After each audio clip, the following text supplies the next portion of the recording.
you tell me if I'm wrong, but the bottom line is, it's not just Michigan. I mean, Republican governors, look at Kansas. This genius, Sam Brownback, did the trickle down, huge tax breaks for wealthy people, huge tax breaks for corporations, deregulation.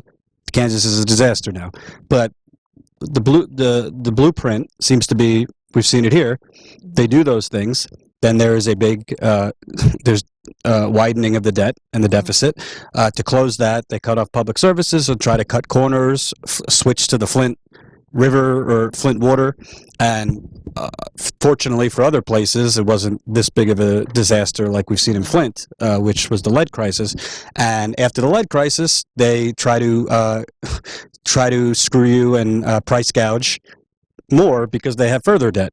So it seems like they create the debt. They try to take shortcuts to fix or to close the debt gap. Then there's a crisis like this, and now they're trying to take more shortcuts. But the common theme is you're paying for it. Yeah, this is like disaster capitalism at its finest. And back to what you were saying before, like Detroit, in the 1940s was the arsenal of democracy.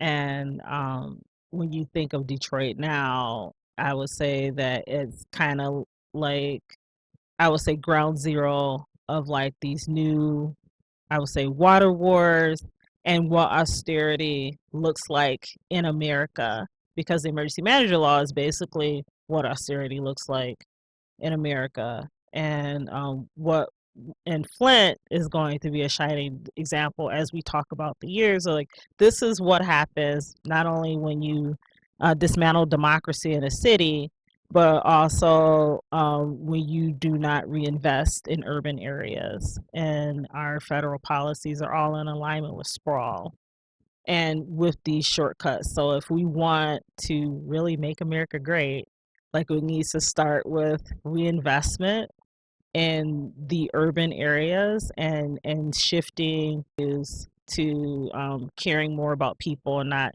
in corporations. And if you haven't slit your wrist yet, by the end of this interview, we're going to be exposing a lot more of this. So stay tuned.